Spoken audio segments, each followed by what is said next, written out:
Subscribe to our YouTube channel and press the bell icon to get the latest updates. National Security Advisor Hamdullah Mohib actually called the Pakistanis, he called the ISI and the army a brothel. Hira Mandi, he called.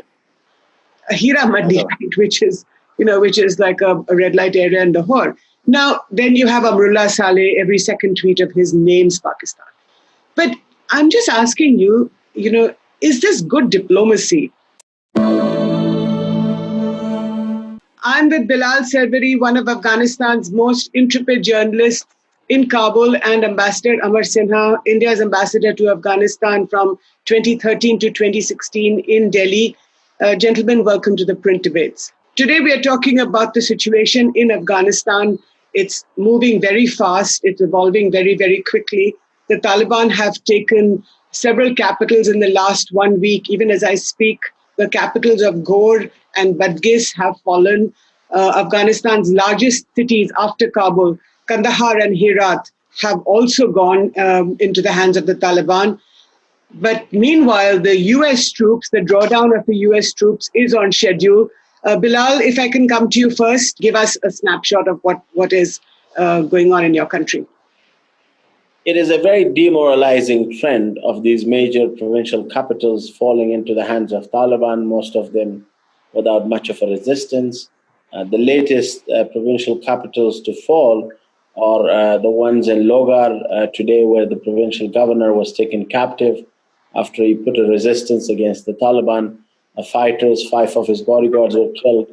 We saw some very complex local dynamics into play as well, where provincial governors have made their own deals with the Taliban. For example, yesterday, the governor of Ghazni province, without telling the military commanders, handed over the city to the Taliban in exchange for safe passage. Footage showing the Taliban fighters on motorbikes were escorting him. The governor was arrested in the neighboring province of Wardak just before coming to Kabul. So that sort of, dynamic has a very destructive impact on the already low morale of the soldiers. We also saw the narrow escape of Ismail Khan, the former governor of Herat, who was fighting against the Taliban until yesterday, along with the senior leadership of the province from Herat. But today, it was a different story. So today in Herat, there was a different day. We heard that the Taliban walked in with elders inside 207 Zafar Corps, where they got Ismail Khan along with the deputy interior minister in charge for security, General Rahman, and the senior leadership for Herat province, including the governor, the intelligence chief, into a room. They had cups of tea. Later on, the Taliban announced that they surrendered. So it does look like this is, months, if not years, of Taliban outreach at various levels, infiltration, which led to an event like that. Because if you're walking into an army base and you're not firing a single shot and you're able to take, captive the country's most senior security general, it only tells you how fluid the situation is. At the same time, these Taliban attacks against major provincial capitals, against urban centers, have inflicted a lot of pain and suffering on the Afghan people, especially civilians, women and children. Businesses are suffering, people are losing their families. And I am afraid Afghanistan has entered an era of uncertainty, the fears of the past playing into the minds of Afghans, and overall confusion among the population. What exactly is the government's security strategy? Why are these places falling? Yeah, so Bilal, I'm going to come to you on that, but let me just bring Ambassador Amar Sinha here. Ambassador Sinha, you were ambassador of India for 3 years from 2013 to 16. But if you just look at Bilal's Twitter timeline, it's so descriptive. And he just referred to how the governor of Herat, Ismail Khan, a former Mujahideen commander, fought the Soviets very valiantly. And as we know, the Soviets sort of left Afghanistan bowed and bloodied in 1989. The same Ismail Khan has now, without a fight, or apparently without a fight, given himself up to the Taliban. And Bilal's Twitter handle says, The Taliban got inside the 207 Zafar Corps and have seized helicopters. They got inside like guests. They drank tea. Taliban were accompanied by tribal elders. Not a single shot was fired. Ismail Khan and these officials surrendered to them. The Taliban came for peace, not for fighting. Ambassador Sinha, are you shocked at what you're reading and what you're hearing? Shocked, definitely, and also saddened. Uh, but you'll have to really go back. This is basically what you're seeing. The Taliban victory is just a symptom. The roots lie somewhere else, and more or less the script was written with the Doha agreement. So if people thought that there will be a certain different outcome after completely delegitimizing a government, I think they were just fooling themselves, and they were obviously giving wrong hopes to both the Afghan government and the international community. So I think the death warrant was issued then, and now what you're seeing is a very emboldened Taliban, which is rebuffing everybody, including the Troika, which has met repeatedly. And I think that this is that old saying that I give you an inch and you ask for a yard. This is playing out in reverse.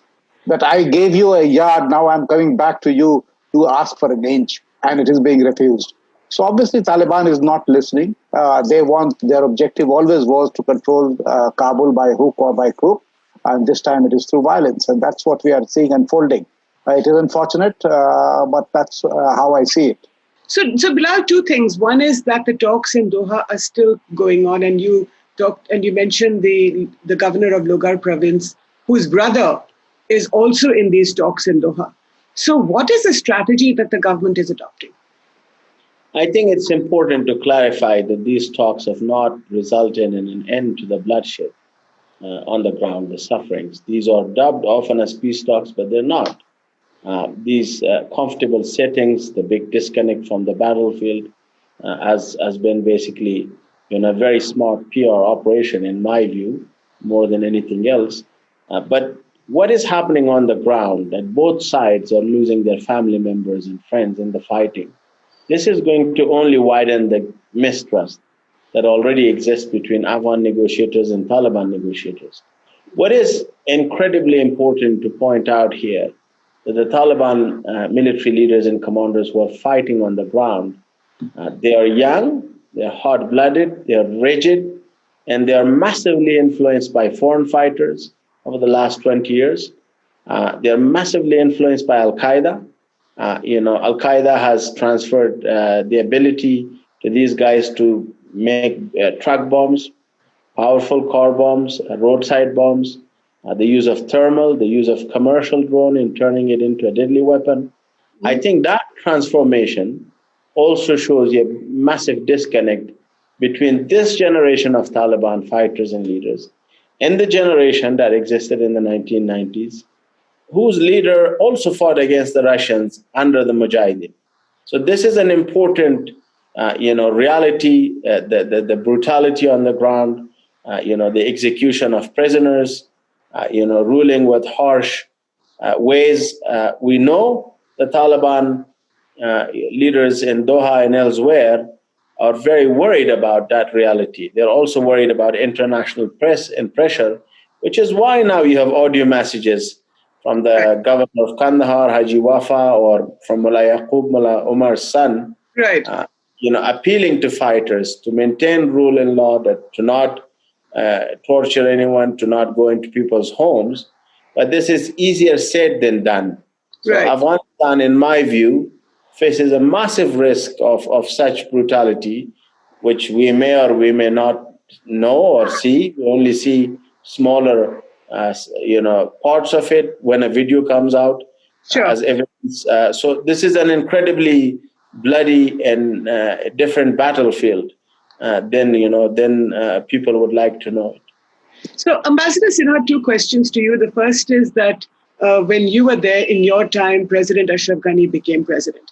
But today, what is quite surprising to the outside world, at least, that the leadership, the Afghan leadership, seems to be absent. I mean, I just saw a tweet by Amrullah Saleh, the first vice president, who you know well.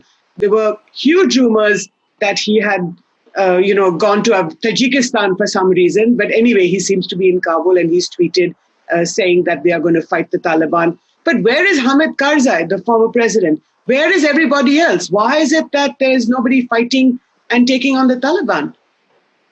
Well, you see, the ex-Mujahideen, let's not forget that to expect that they are going to fight a battle today, I think we are mistaken. But they are basically the same age as the Doha office.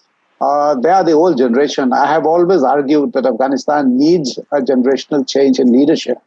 And because, the children are really fighting their grandparents' battles.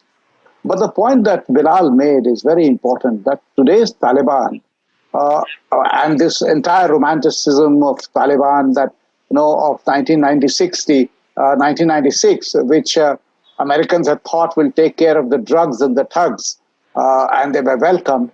I think that situation has changed. My own hunch always is that Doha office is a great PR exercise, what Bilal says, and that is why the international community was giving concessions to the wrong guys. They have lost control over the ground commanders. Who is the international community? Is it Zalmay Khalilzad, the US Special Envoy? Is it Zamir Kabulov, the Russian Special Envoy? Well, they represent... Who are these people? They represent the governments, and obviously they have acted in concert. In fact, look at the Troika or the Quad. Now, Americans have formed partnership with the three countries whose objectives are a failure of Americans' Afghan policy. And now that is the Troika, which is negotiating a peace deal. Well, that's a reality, So this is Pakistan. So this is Pakistan, China, and Russia, because whatever they may say, ultimately their policies were driven by anti-Americanism. Today, unfortunately, in Kabul, because of political divisions, and I have seen this, and I'm sorry that I have to say this publicly. Unfortunately, the institutions have been hollowed out completely. Why do you think Afghanistan, which was invested so much in its security, is collapsing like this? Because I think basically corruption, nepotism, and some of the ills have really hollowed out institutions. And it was like termites eating an institution or a tree from within. So with one push, it is crumbling.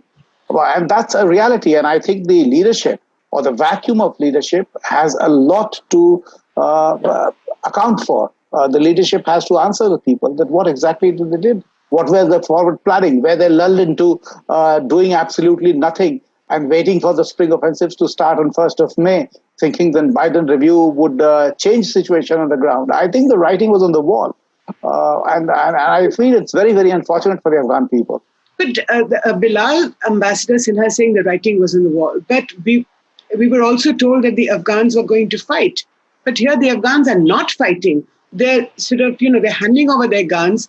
Like you said, they're inviting the Taliban for a cup of chai. And they're saying, Acha, take our province, take the territory.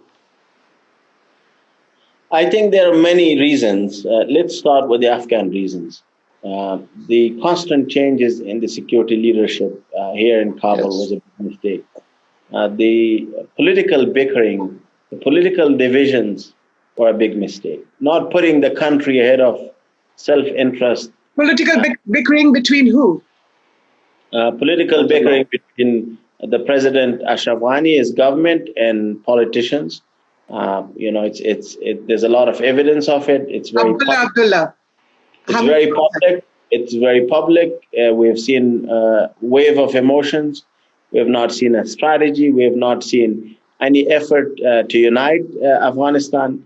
Then you also really you have to feel sorry for battlefield commanders, special forces commandos, who have been fighting furiously against the Taliban at a great cost for months.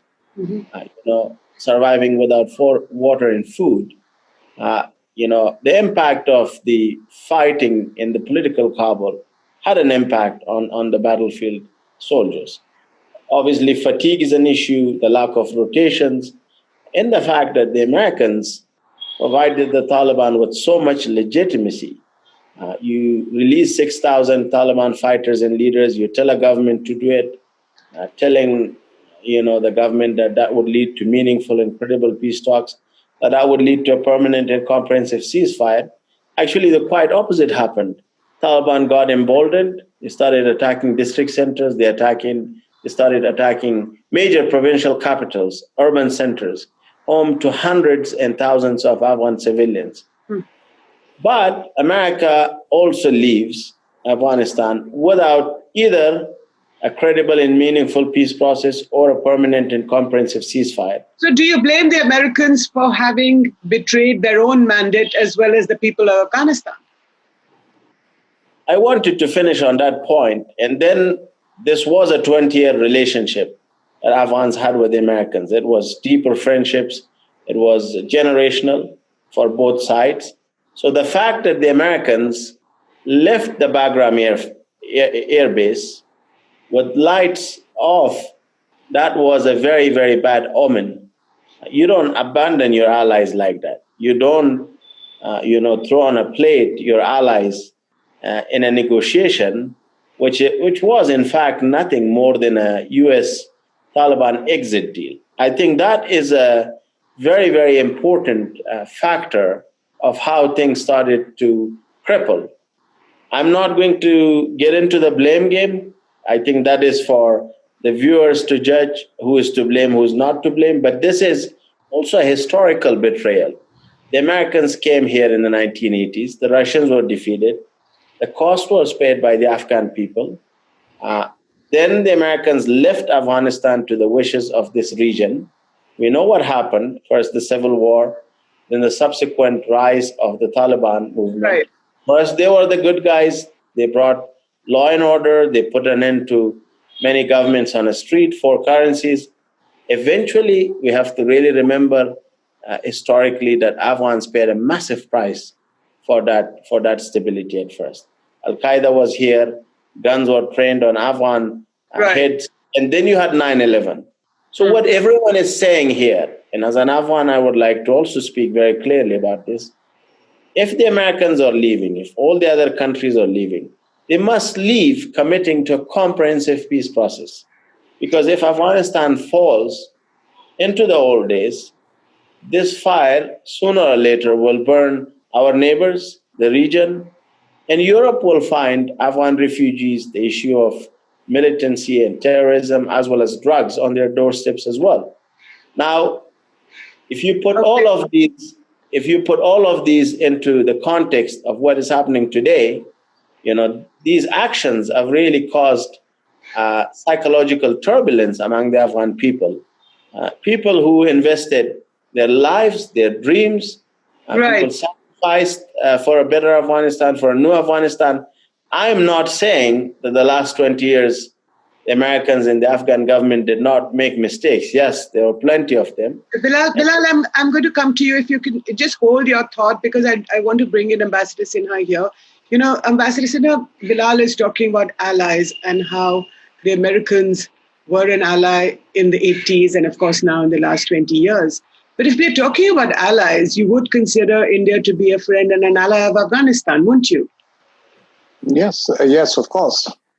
But in that case, if you are a friend and ally, what is it that India is doing in Afghanistan, especially at a moment like this when Afghanistan needs friends and allies? See, the first thing, I just add to it that you said that they have betrayed their mandate. It's not only the American mandate, it was a UNSC mandate when the security forces came in. So they have betrayed that too. You are absolutely right that India was a strategic partnership and we still are. But we were non-combatant, and it was the structural difficulties that you didn't want to get involved. In fact, there was a time when... What does that mean? Structural difficulties because US and NATO controlled Afghanistan military. So what came in, what went out, what flew over Afghanistan, everything was controlled by NATO SOPs. So there were absolutely limitations on what India could do or what could not do. Mm-hmm. Initially, I think both the Afghan government as well as the international forces were extremely hesitant in inviting India into playing a very active role, which goes beyond development partnership. And that was because of Pakistani sensitivities. Unfortunately, what you see today is really an outcome of the policy of appeasement that has happened, both of Pakistan as well as Taliban, that happened during the negotiations. Policy of Uh, appeasement on whose part? well, on part of the major power there, which is US, which was so dependent on Pakistan for its logistical support that it had to turn its eyes. And it's not me saying, it's their own. In fact, David Petraeus has spoken only 2 days ago. He was head of CIA. He has headed the military operations. So I'm sure he knows what he's speaking. He has said that basically he said that their defeat can be pinned on Pakistan. And without an research, even today you look at the geography of the captures. All borders of Afghanistan have been sealed except the Pakistan border from Kunar to Spin Boldak. Now, what does that mean? It means Sorry, go ahead, Ambassador. no. So basically, that is the route on which the supplies, the replenishments, the fresh fighters come in. That is the supply from where goods come into Afghanistan. So even today, when Abrullah says that he is willing to fight, you cannot fight sitting in Fortress Kabul, which is completely surrounded by all places, because your oil supplies will stop, your food supplies will stop, and eventually Afghan government will have to completely depend on all these things on Pakistan, exactly like Taliban depends, because everything comes from Pakistan. And that's, I think it is very clear how it is unfolding. Do you agree with this, Bilal? Well, I mean, there's definitely a need for India to own the peace process and get involved in it, because India has been such a constructive, partner for Afghanistan, for the Afghan people. Whether you talk about scholarships or providing Afghan players the role to play in IPL or the home ground, Right.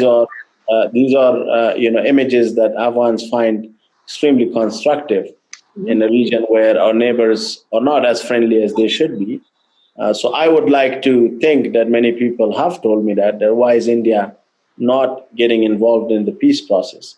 Because stakes will be high for India as well if Afghanistan, God forbid, slides back to the pre-civil war days.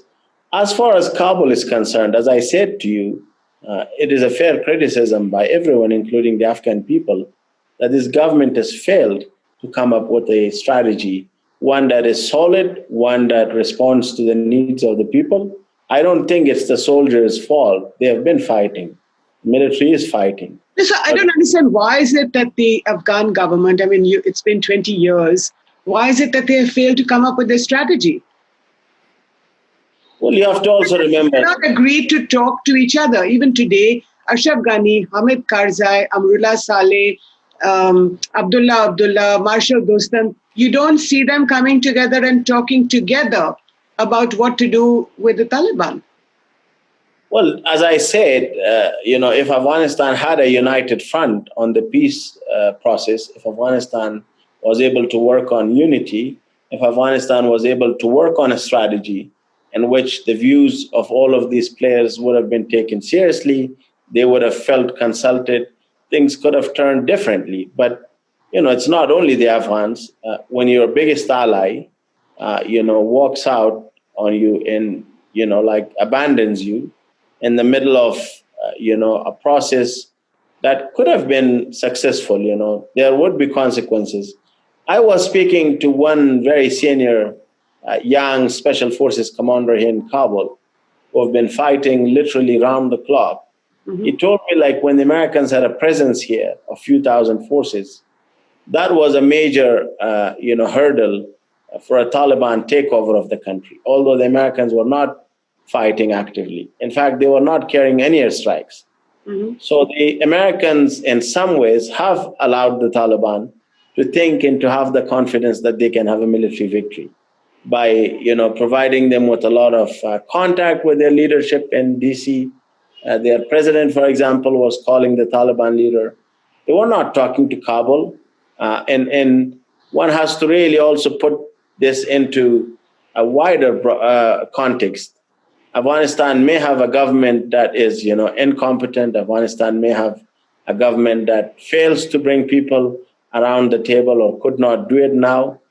But this state, good or bad, is better than no state. Afghanistan has had days when we didn't have a state.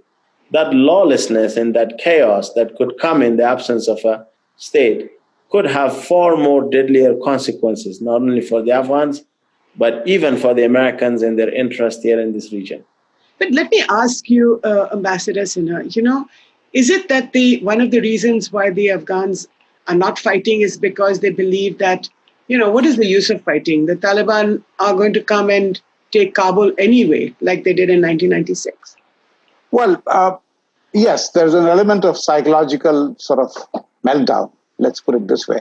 That is there, and which has affected the morale. But I think for as a nation state, and what he said, because the problem has not been defined properly.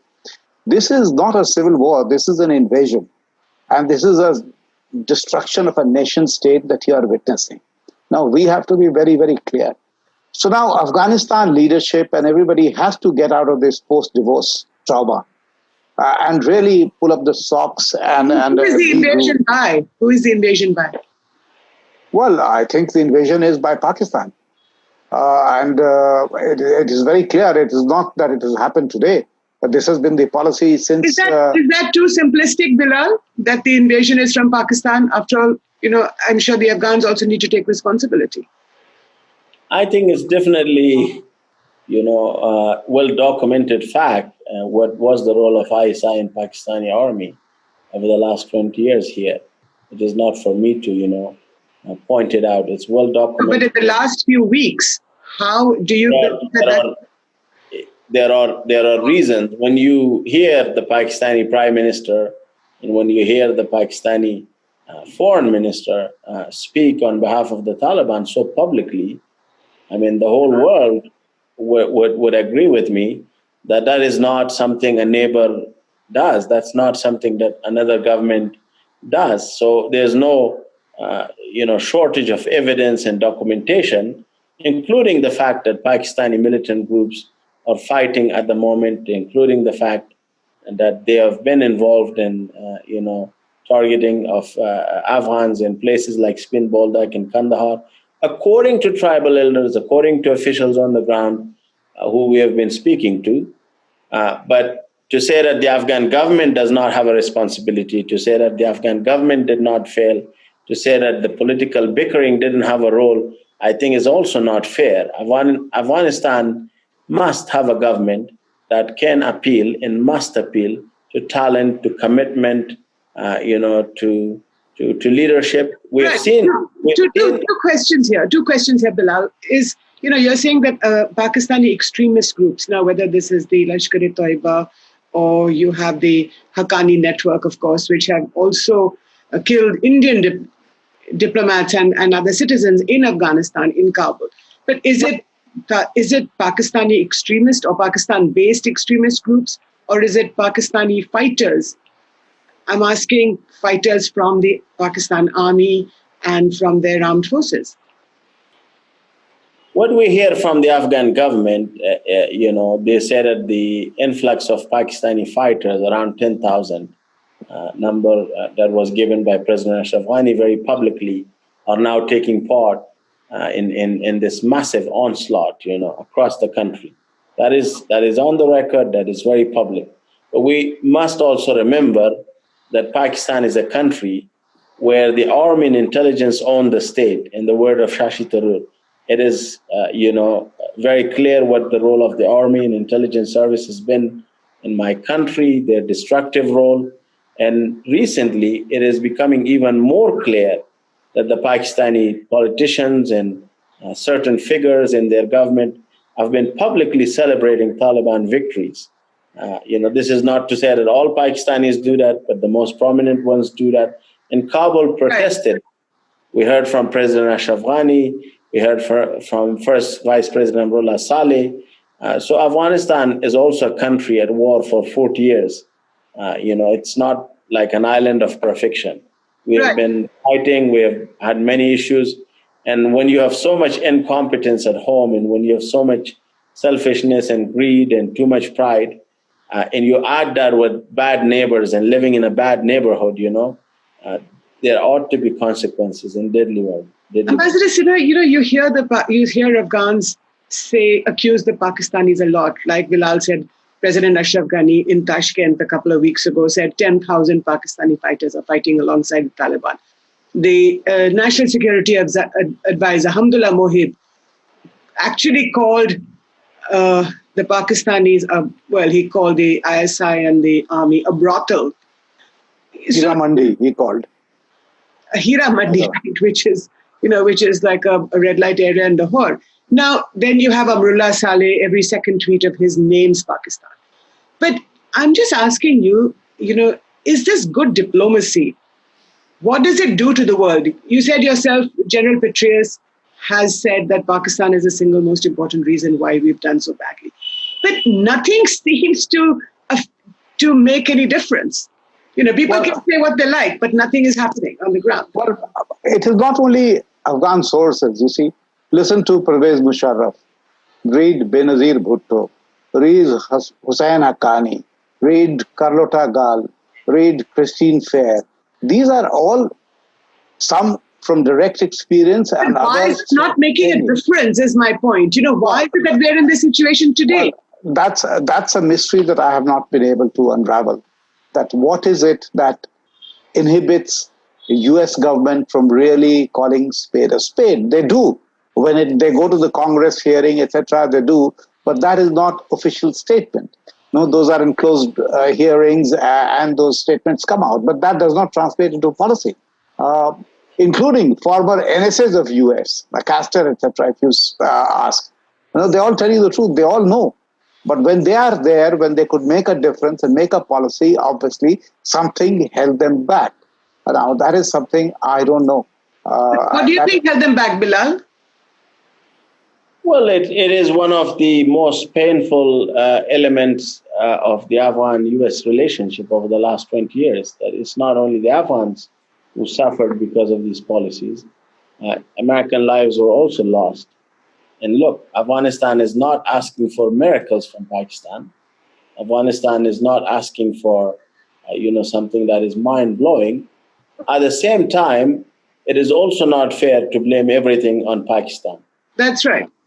Afghanistan is a very big problem in my view. A very big part of that problem is Pakistan. So if you look at the last 20 years, if there was no institutional support for the Taliban in the early years, if they didn't have military-grade explosives, if their war wounded were not treated in Pakistani hospitals, if they didn't have the sort of intelligence training, that they got today, would they be the same as they are? I don't think so. So there is, as I said, ample evidence, of that. And even I remember Mike Mullen coming out very publicly and saying the Haqqani network was the vertebral hand of ISI, the Inter-Services Intelligence, So that is a reality that is well documented. Why the Americans didn't take action when they found bin Laden, not far from, Pakistan's West Point, that is for the Americans. That's for the American people to come up, with an explanation to come to terms with, because Americans' lives were lost because of what happened there. For us, we continue to see that, the pain that it inflicts on Afghans, from roadside bombs to truck bombs to all the violence. And I also hope that one day, as Amrullah Saleh has said time and again, Pakistan would look at Afghanistan in terms of respecting the state, if they want that strategic depth here. It should come through that. It should come through what President Karzai would call a civilized relationship. So Afghans have spoken about this. Afghans have, clarified their position. And I don't think, again, I would say this, no one is asking for miracles, Afghans want to be at peace. We don't want the hospitals, clinics to blow up. But the Afghan part of the problem has to do with the responsible leadership, which quite tragically, I don't see it. I don't feel it. Right. And I would say this very publicly, because the country has faced a lot because of lack of that sort of leadership. So I'm good. Yeah. So hold your thought, Bilal, but let me ask Ambassador Sinha.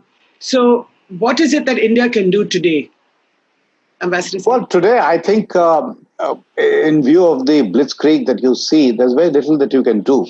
Uh, you see, if the future of Afghanistan has to be secure. Can you supply arms? You do have a strategic partnership agreement with Afghanistan. Well, I'm sure within our capabilities, if asked, the government would consider. I'm not in the government anymore, so I can't say. But of course, this is all within the realm of possibility. I would, if I was there and if I was asked. Of course, I'm not on the NSAB, but my advice would be yes, of course, we should stand. We have invested in the future of Afghanistan, and we need to do everything possible to preserve it. No, it'll be a shame if we allow Afghanistan to be pulled back into medieval ages. The Taliban represents basically and yet dark forces. There is a hesitation. And yet there is a hesitation. I don't think there's a hesitation, Jyoti, because a lot of things that governments do does not necessarily come out in public domain. So I wouldn't discount it. In terms of Americans, I think the simplistic explanation I had heard, and it was quite a blunt statement, well, that Pakistan is far more important for us in terms of foreign policy than Afghanistan is. So obviously, Afghanistan lives have been discounted. It is unfortunate, but that's a reality.